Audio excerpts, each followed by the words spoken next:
Hey everyone, it's Gloria and welcome back to another video. Today I'm going to be doing my April wrap-up, which is all of the books that I got to read last month, which was quite a lot because I read a ton of picture books, but I'll save those for the end and I'll go through my various hodgepodge of books that I read last month. It was overall pretty mediocre, middle of the road kind of reading month, but I did learn something new about my reading taste. So I'll tell you about that in a second. Let's get into the books. I'll start with the spicy stuff, both because it's romance and also I have some very unpopular spicy opinions. One of the first books I read in April was Happy Place by Emily Henry. I listened to the audiobook through Libro FM, so thanks Libro FM for the advanced listener copy. I have read all of Emily Henry's books. She was my very first romance book that I had ever read last year at this time was Book Lovers, and I was pleasantly surprised because I never considered myself a romance book girly at all, and then I totally understood why people read this genre. And since then I've read about 10 or so, and most of them are middle of the road for me. I've had a few wins, but all that to say, Happy Place, very hyped.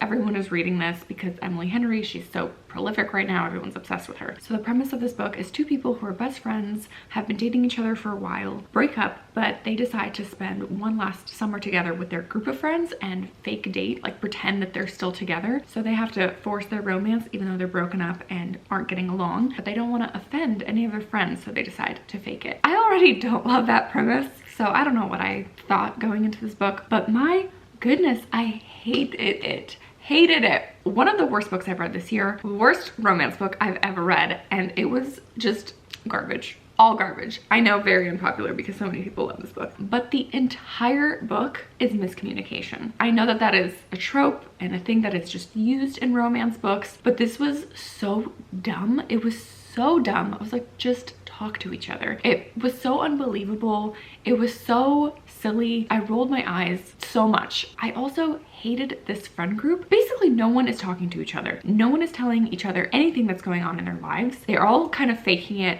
and like stepping on eggshells around each other. In the end, the last like couple chapters, everyone decides to mature up out of nowhere and tell all their secrets and share everything that's been going on. And at the heart of the story, this couple, the reason they broke up, it's supposed to be this mystery, like, oh, what happened? Did he cheat on her? Did something happen with her family? What's going on? No, nothing actually happened between them. They literally just didn't talk to each other. Just decided, oh, okay, I guess we're breaking up now. Just so much insecurity and unsaid things. And it would make sense if this was a young adult book, but no, these people are like in their 30s and I'm like, idiots. All of you guys are just idiots. Again, unpopular, but I just cringe so hard when books portray this idiotic view of love and romance. Like, I know that it happens and I know that people don't communicate well and need to improve their skills, but I really cannot believe that adults these days in their 30s are not expressing what's going on in their lives and able to communicate with one another. We are so in a world of like mental health awareness, being aware of oneself,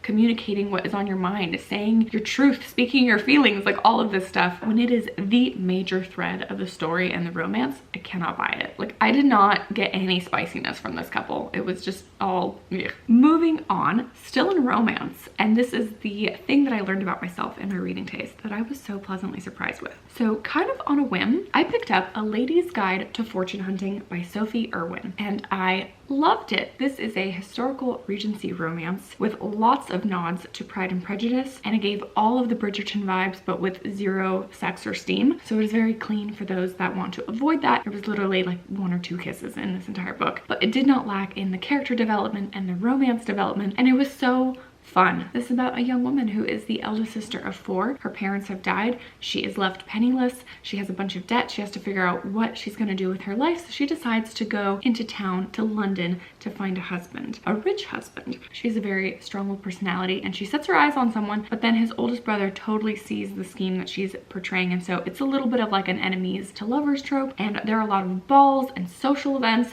so that is the Bridgerton kind of vibe. Again, just loved my time with this one, so much so that I picked up the second book in this series, which is not really a series, it's like a companion piece. You don't have to read one to read the other, but I was so excited after reading this that I was like, I need more from this author. I was excited to see that she had a book on NetGalley, so I picked it up. A Lady's Guide to Scandal, coming out July 6th of this year. I still liked my time with this one. It was a 3-star read. It wasn't quite perfect. This was a lot more nuanced with their characters. It was more complex, which I guess I appreciated, but I also had a hard time just buying into the romance. This one starts off with a main character in her late 20s. She's recently widowed. Her very rich husband just died. She is very meek, lets people walk all over her, push her around. Her parents totally control her life, so much so that they made her marry this man that she wasn't interested in and leave behind her first love. But now that she's recently widowed, she's available again. So she sparks up something with who she was in love with previously, and also decides to go to Bath with her friend and experience the social scene there and the people they meet. And this book was very feministy in themes, about a young woman coming into her own, speaking up for herself after years and years of being put down. Ultimately, I didn't love this one because I think a lot of the characters made really poor decisions. I just had a hard time rooting for them and the romance at the heart of it, in comparison to this book where I was all about the couple. It was really easy to root for them, and this one, not so much. Since I was in such a Regency romance mood, I decided to pick up Never Fall for Your Fiancé by Virginia Heath. This one was a DNF. I didn't get very far. Horrible, absolutely horrible.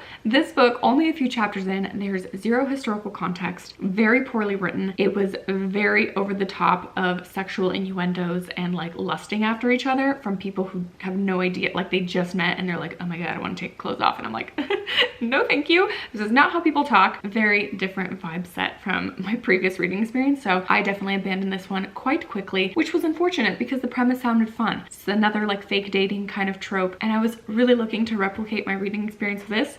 Didn't work. All that said, since I'm newly diving into this world of historical Regency romance, let me know if you have any cleaner ones that are not over the top sexualized and are still true to the time period and like easy to root for the couple. Please let me know, because now I'm really on the hunt. I know there's a ton of them, but a lot of them have poor ratings, so I'm just afraid to try any like this again. Romance aside, but moving into historical fiction, I picked up As Bright as Heaven by Susan Meisner. This was my purple book spine from my spring TBR, so I completed that, and this one was on my TBR for so long. An author I really loved. I absolutely love Nature of Fragile Things, one of my favorite books by her and favorite historical fictions. I've read another one by her, and this was my third one. I really enjoyed this one. I gave it 4 stars. This isn't quite an all-time favorite, but it was a really interesting reading experience. This follows a young family who moves to Philadelphia. The father is to become an apprentice to a mortician, an uncle in the family who's teaching him how to run this business, and the wife gets involved as well. And then there's 3 perspectives from the 3 daughters, the 3 sisters, and the way they're experiencing this transition in this life. All of this coincides with World War I and also the 1918 Spanish flu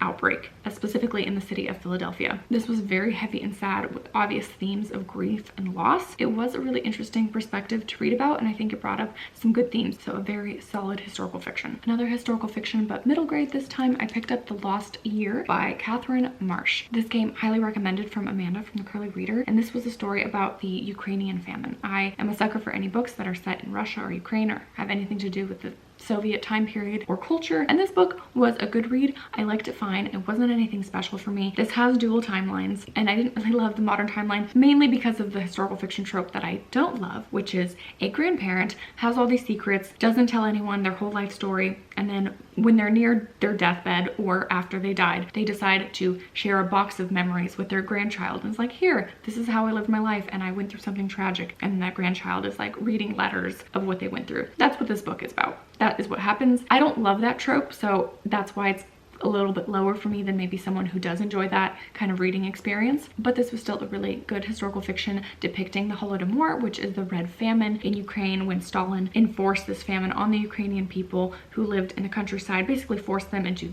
slave labor and then took away all their food and they died. And this is a bit of a complex weave of characters and how they relate to each other, and in the end they all connect. There's a few different perspectives from a few different girls, and ultimately a sad story, but one that depicted a truth that existed in history. So I would totally still recommend if you liked that trope and theme of discovering secrets and family not telling each other things. Also, the modern time period is set during COVID, which I don't think I'm ready to read about yet. I don't love that. Again, if you have no problem with any of those things and are enjoying it, you'll probably love this book. A few nonfictions that I picked up this month was A Wildflower by Drew Barrymore, also on my spring TBR, one I found in a little free library. I do love a celebrity memoir now and again, and this one was also just fine. 3 stars, middle of the road. I learned a lot about Drew Barrymore and how she grew up and the things that she got up to. This was a very like sporadically told memoir, which isn't my favorite. I think I like a more linear one. This was very random in stories and timeline and her age jumps. It sort of just felt like little diary entry essays from random moments of her life. As far as the memoir goes, I didn't again have any like big takeaways. Oh wow, this was so powerful, so impactful, so interesting. I did just learn more about her life, and that was about it. And the next one I've mentioned in a few of my wrap-ups, but I'm part of a cookbook book club where we pick a cookbook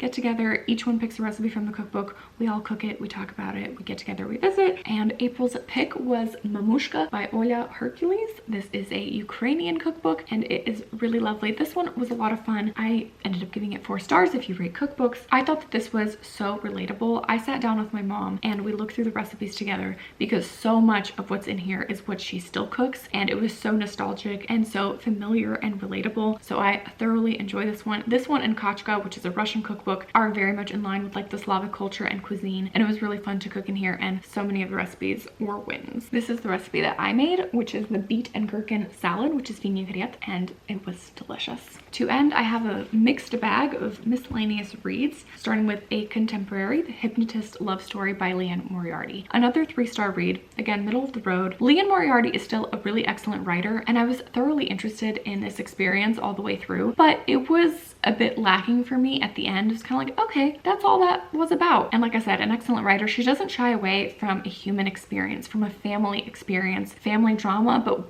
in a really interesting way, and this book still delivers on that. It just felt a little bit long for the themes to be explored for that length of time without any kind of plot happening otherwise. I loved her book Big Little Lies. I loved her book What Alice Forgot, and this one was decent. Definitely will still be reading more of hers. But this one is about a woman who's a hypnotist. She's recently dating someone, and the person she's dating has a stalker, and so we get the stalker's perspective and we get her perspective, and it is a very interesting love triangle. There is some mysterious elements carried through, but once those are kind of revealed in the middle of the book, it's not as exciting or compelling. You're just sort of there for the internal processing of these characters and what they're going through, which again is interesting and well done, but felt a little bit long and dragged out for me. A sci-fi I picked up for my spring TBR for the Indigo category was Good Morning Midnight by Lily Brooks Dalton. Another one I found on a little free library, and the premise sounded so interesting. I've talked about this book recently. A post-apocalyptic pandemic book about one man left at a research facility in the Arctic and a group of astronauts coming back from Jupiter, and Earth shuts down, goes dark, the end of the world occurs. So these are really the last humans alive. And it was also maybe a little bit more literary and introspective than I preferred. It's a short book, so there wasn't a ton of action in here. And this was another 3-star one. I liked my time with it overall, but there wasn't really much action or plot. There was just kind of thinking and pondering, and then it ended.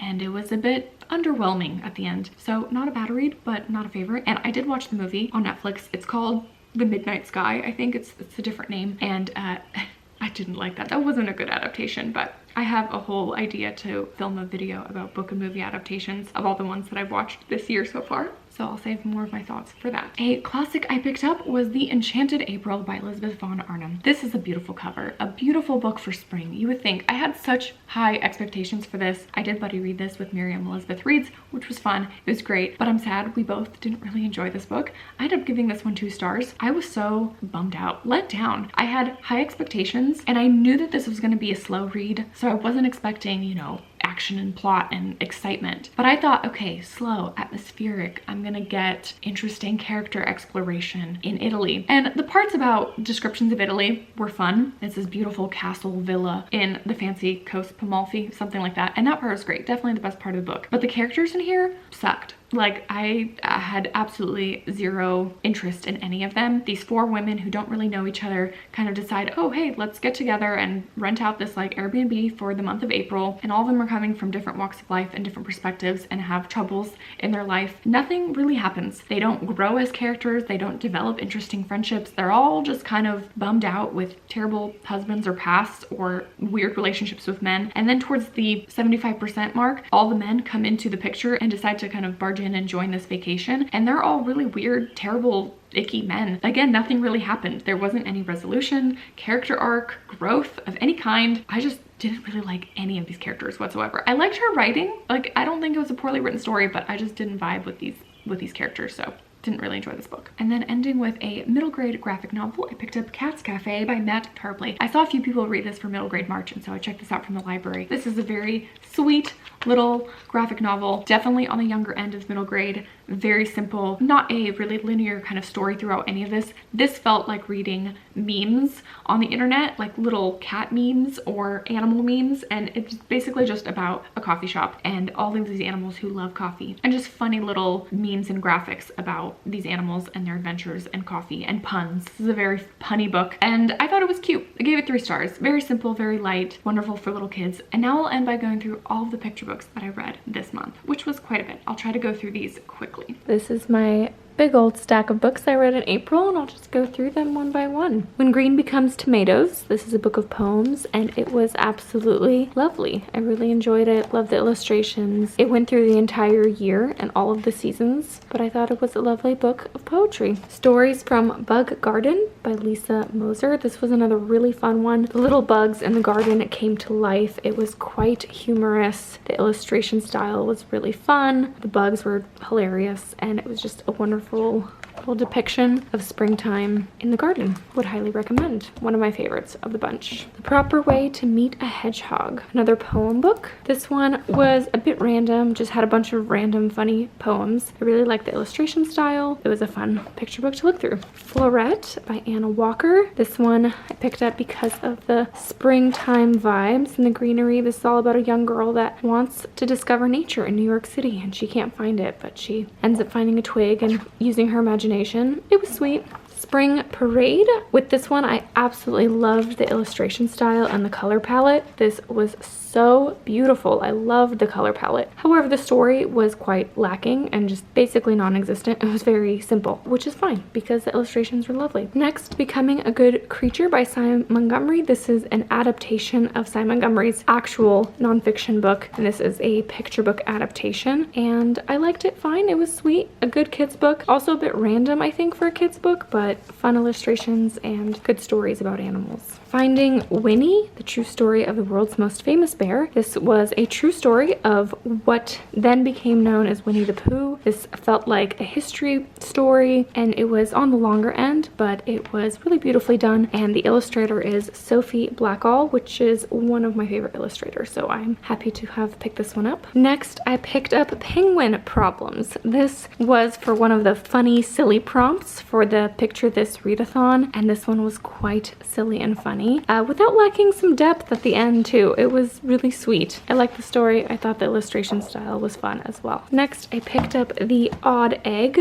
by Emily Gravett, another one for the silly, funny prompt, and this one has a bit of a fun surprise for kids to read and has some interactive elements, which is always fun. Then Bloom by Doreen Cronin and David Small. This was a story about a girl that's not like other girls, and about a fairy that lives in the woods and a castle that really needs her magical powers, people who are obnoxious and don't treat her well, but she saves the day in the end, and it was a fun little story. Picked up Pearl by Molly Idle. This was a sweet book. Loved the illustration style and the color palette as well. It's all about a girl that grows a pearl in the ocean, and I love the perspective and imagery in this one. The same author wrote Flora the Flamingo, and this is a wordless picture book that I picked up for the pink prompt, and it was very sweet. A fun little story with also interactive elements as well. Next, for Hope and Yellow, The Heart and the Bottle by Oliver Jeffries. This is a story about grief and loss.